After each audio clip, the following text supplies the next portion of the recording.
A show about radiant roses coming up right after this. During my years as a garden designer, I've enjoyed helping homeowners create private sanctuaries full of beauty and wonder. I find each garden to be a fresh opportunity to explore and create uniquely personal spaces.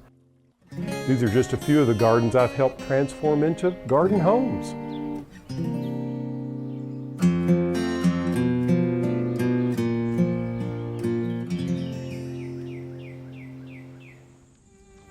Hi, I'm Alan Smith. Welcome to The Garden Home, a show about design and blurring the lines between inside and out. Now today I'm very excited about being here at Tufton Farm. You see, Tufton Farm is the home of the Thomas Jefferson Center for Historic Plants, and just a stone's throw away is Monticello, Jefferson's home. Like I mentioned, we're talking about roses today. We'll also visit the bricklayer that's constructing the walls in the rose garden today at the farm. Plus I'll tell you what to do if you're having problems with your roses not blooming. I'll also talk to you about shrub roses, new dawn roses, and the dedication of our new rose garden. There's so many fascinating things to see here, so why don't we get started by catching up with my friend Peggy in the rose garden.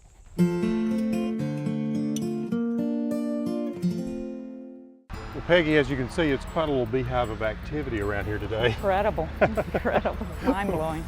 Well, you know, I love roses, I always have, and I love American history, and of course love Thomas Jefferson and that whole period. And it was just important to assemble as many of that first class of American roses as possible. Yeah, it is quite remarkable because Jefferson was growing so many plants, but roses were part of the plants that he grew at Monticello. And he was obtaining them from some of the earliest nursery suppliers up in Noisette. Of course, the noisettes were first developed in Charleston in the early years of the 19th century. Yes, John Champneys had a rice plantation outside of Charleston, South Carolina, and he had a number of roses growing on his property, including the musk rose, the English musk rose, very fragrant, beautiful rose. Yeah. And the China rose, which was really a new introduction from China. It bloomed constantly, yes, over and that over. bloomed over and over, the old blush China. In fact, we call that the China stud rose because its marriage with the musk rose resulted in an offspring that John Champneys realized was really quite superior. And he started nurturing this rose. He named it Champneys Pink Cluster. And its qualities included ever-blooming, like the China, fragrance like the musk, lovely pastel pinks. Yeah, nice chalky pink. Chalky pinks, and just in clusters of flowers. And they bloom very abundantly in the spring and then throughout the summer, but then they have a rebloom in the fall. Well, what we were trying to do here with this garden is to create a truly American garden and take a design nod from the Aiken Rhett House in Charleston. And these outbuildings, or the outbuildings that the Aiken Rhett House inspired these outbuildings, if you will, or these garden pavilions. They have a slight Gothic look to them with some crenellation on the top. What I'm doing here is trying to gather as many noisettes as possible and then mix them with 2 centuries of American rose breeding all the way up to the current knockouts and drifts that are such good bloomers and so disease resistant. Well, that'll really result in quite an important collection, I think, because you're going to show the whole history in a beautiful setting. And well, thank you. There'll be an oval lawn in the center, and then flanking east and west will be quadrants where the roses will be blended together, 2 centuries of different varietals. Hopefully it'll make a beautiful bouquet. Oh, and it'll be blooming all through the season. It's just going to be fantastic. Thank you.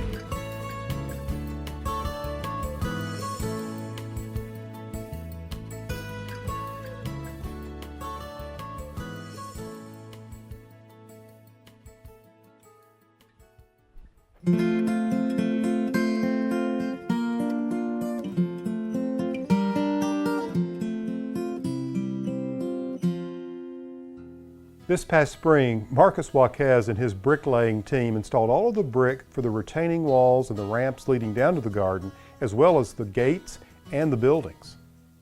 Well, we're coming into the final stretch here, Marcus. You think we're going to make it? Well, it looks like we can get in some better weather now. Well, all that rain, I mean, it killed us. Yeah, we were off about a week, maybe a little bit more than a week. Yeah. Well, we got the big day coming up here, so it's nice to be seeing this last little bit done.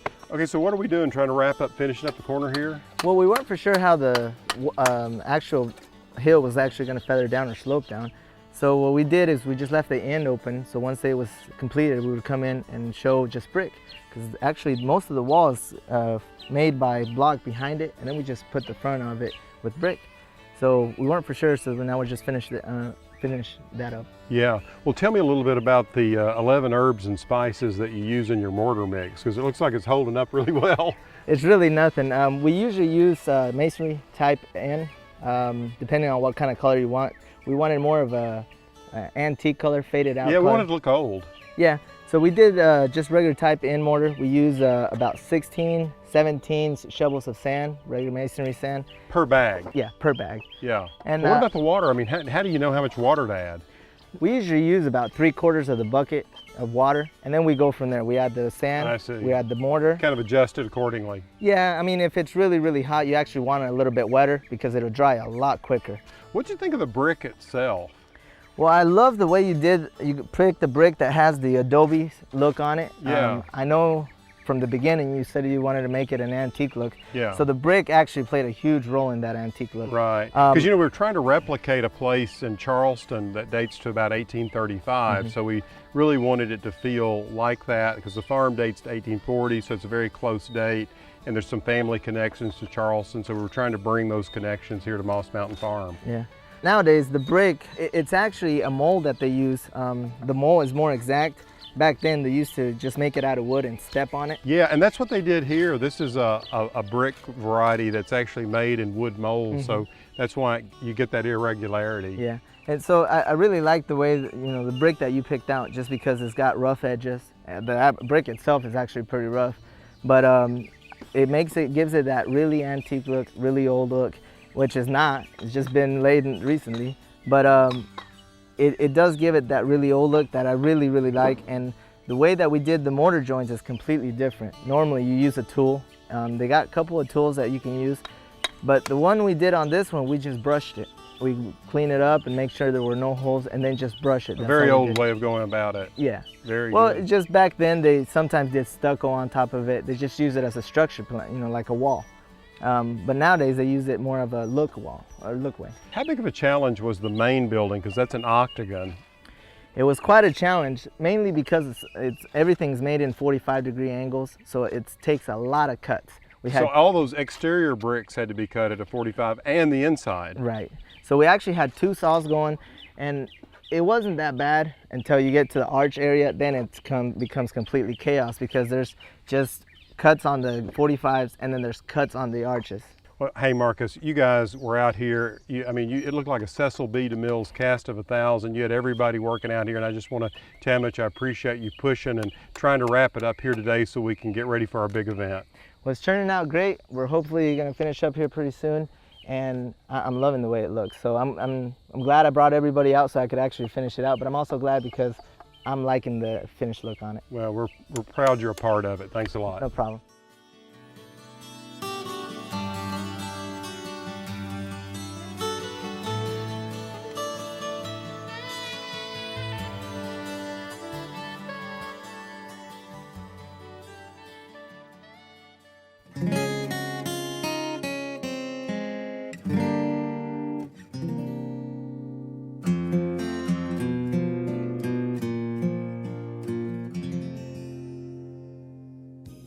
Every once in a while, I come across a plant that I want everyone to know about.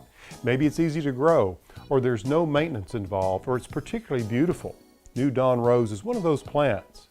Now, if you're one of those people that say, hey, I love roses, but hey, they're just too much trouble, step back, because this beauty gets little to no care in my garden, and it blooms all summer right up to the first cold snap in the fall. I like this rose because the color of the blooms are pale pink, and they'll go with just about any color scheme in the garden. Flowers are mildly fragrant, and boy, do they bloom a lot. As one flower cluster fades, it's no time before it throws off another. New Dawn is a vigorous climber that can grow up to 20 feet, so it's perfect for growing on fences or using on a trellis or even covering a small garden pavilion. New Dawn isn't considered one of the antique or old-fashioned varieties of roses, even though it was introduced in the 1930s. It has some of the same admirable qualities as those antique roses in that it's easy to care for and it's basically a low maintenance plant. If you love roses but not really into spending a lot of time caring for them, this plant's for you. Just make sure you give it full sun and lots of room to grow.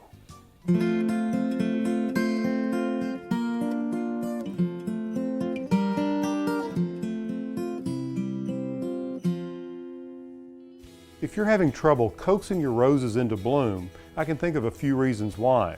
Possibly winter kill, improper pruning, or maybe even a lack of sunlight. You see, if you live in a region where winters are severe and your roses aren't given proper protection, they could die back to the root.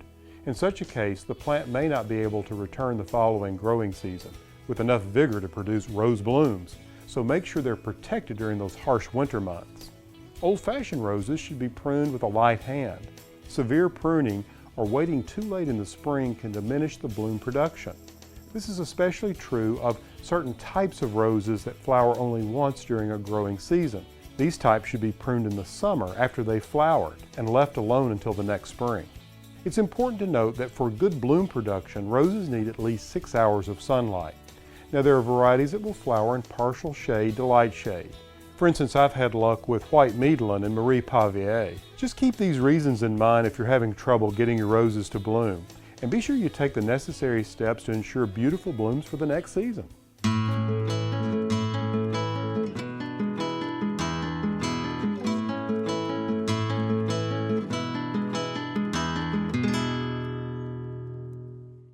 Now that the most labor-intensive projects have been completed in the rose garden, I decided to have a few friends out to the farm for a dedication ceremony. I talked to Steve Hutton to get his thoughts on the project. Meet me on that mountain underneath the lonesome pine. There we vow to love each other. Darling, say, won't you be mine? You know, Steve, it was really heartening to see so many people show up for our opening. That was an enthusiastic bunch. They were oohing and eyeing through the whole thing. Well, I think so. I mean, they love roses, and I think they really get how important they can be in a landscape. Well, I think they've also been following the story of the design and the build of this garden, and it's been a great story. And you know, you're now at the point where the fun starts. Well, we really are. You know, we had to get the framework in place, and we had to get the architecture in place, and now the palette is set, and it's time to bring out the paints and really start playing with color. Well, yeah, and you're working on the historic level, and now you get to work on the color level. And I think we were talking earlier, and you said, you know, the soft, chalky tones of the noisettes would play nicely as a foil with the bolder knockout and drift colors. So, you know, I think there's a lot to work with here. I think so. I think that that juxtaposition of vibrancy and sort of a lower tonality of color is going to make for an exciting palette. Yeah, it'll. Yeah. And you also talked about perhaps working some perennials into the front of the borders in these plantings. To me, it just feels so natural because, you know, they do play well with other plants. That's going to be a very fun experiment. I look forward for you to be back to see how all that evolves. Yeah, well, we're tickled. I think so far you're in great shape. This has been quite a project. Thank you so much. Thanks for being here. Yeah, it was a treat, Alan.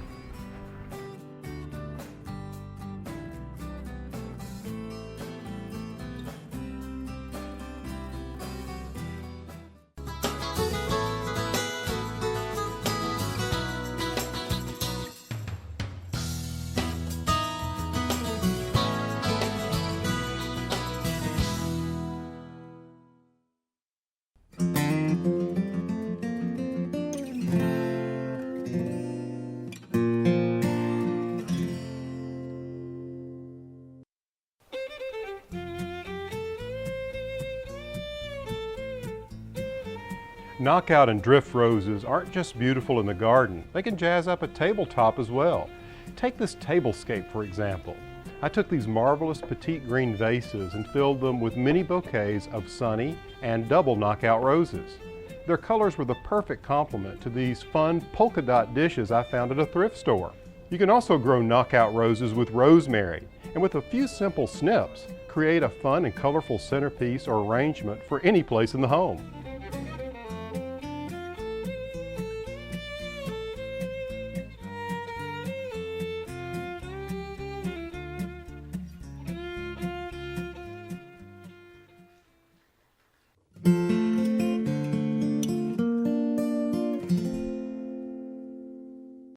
Shrub roses are among the most commonly found rose plants in the world. They're available in many varieties and in many colors. Shrub itself just means bush. You see, the word shrub simply implies that the plant is taking a bush form. When not in bloom, these shrubs look good even without flowers. Therefore, they're often used to make hedges. Last summer while in Oregon, I visited an amazing garden with some inspiring examples of shrub roses. There's something about a rose that just captures our imagination. They really are beautiful flowers. And when used like this, with dramatic effect, I think they really are spectacular. You know, I think roses for a long time have had a reputation for being difficult to grow.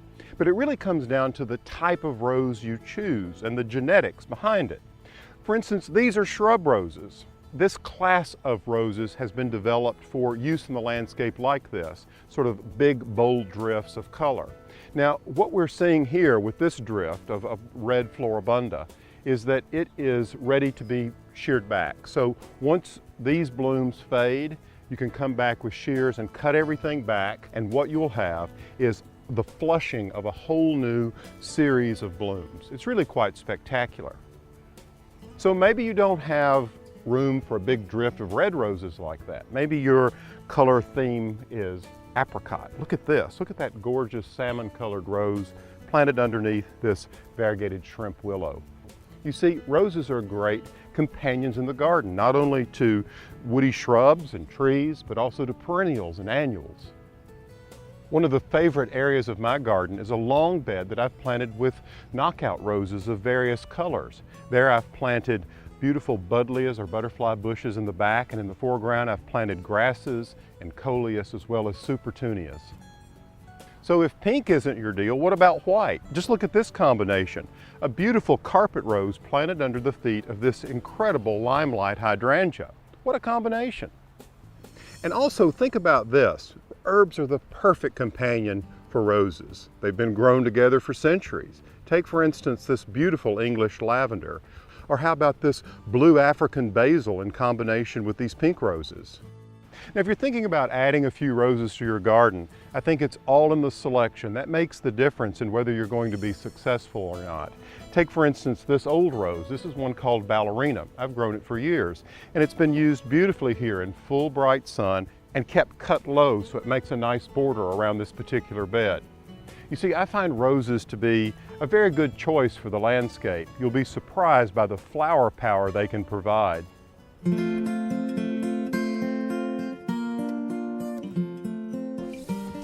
Welcome to my design studio. This is the part in the show where we take photographs that you send of your projects. We take a look at them and try to suggest some ideas that might improve the landscape. Today we're taking a look at a house in Mountain View, Arkansas, Zone 7. Ken, the owner, tells me that the house faces west, so you can imagine it gets a lot of afternoon sun that can be really intense. So let's just talk about the front. He's described in his email to me that he has irises here, these are burning bush, and this is a smoke tree over here, one of those beautiful purple smoke trees. So we're going to move some of those around and see if we can't come up with a plan for the front. He talks about he doesn't like things real formal, he wants it more natural, and I think on this wooded lot we can come up with something really compelling. Now the first thing I would do is try to bring some balance to the planting here. These are burning bushes, as I mentioned, and what I would do is take this one by the step and pull it over here so that what we would have is we would have a burning bush here and one here to start out with.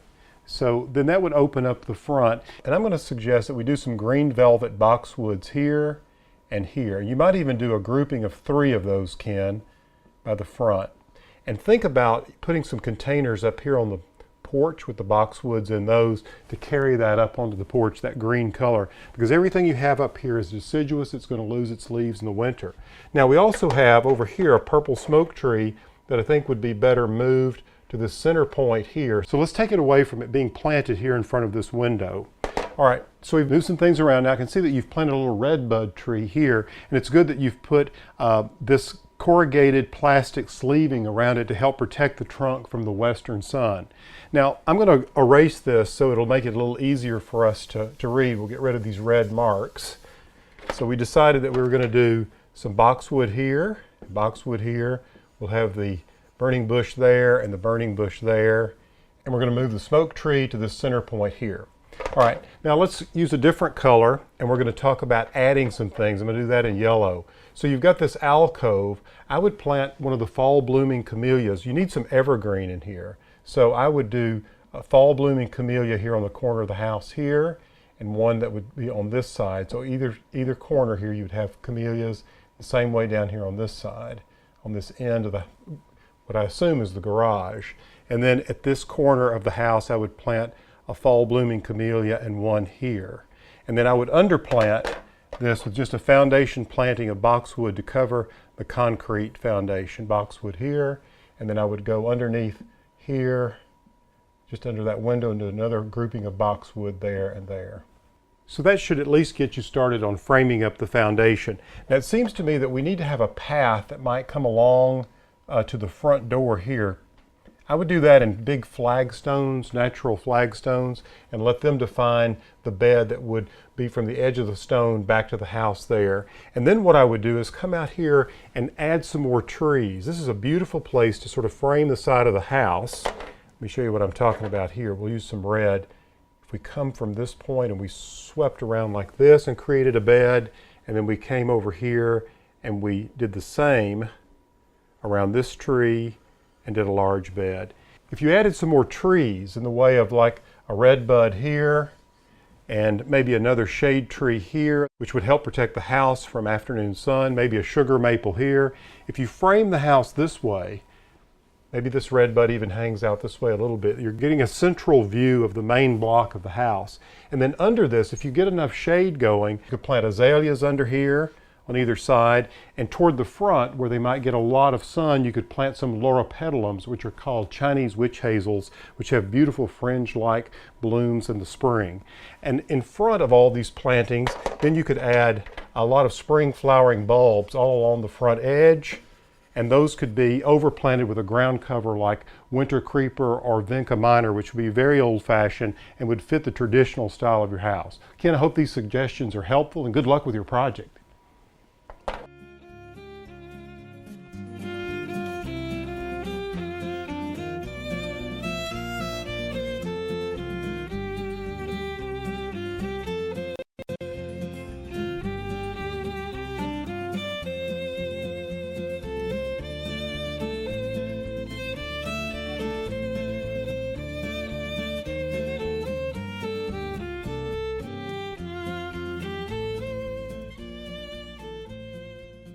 Well, we've seen so many inspiring things in today's show, but sadly our time has come to an end.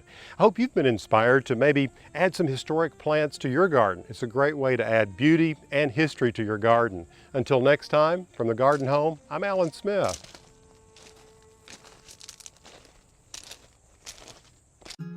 More information about today's topic and other topics covered in this series can be found at plansmith.com.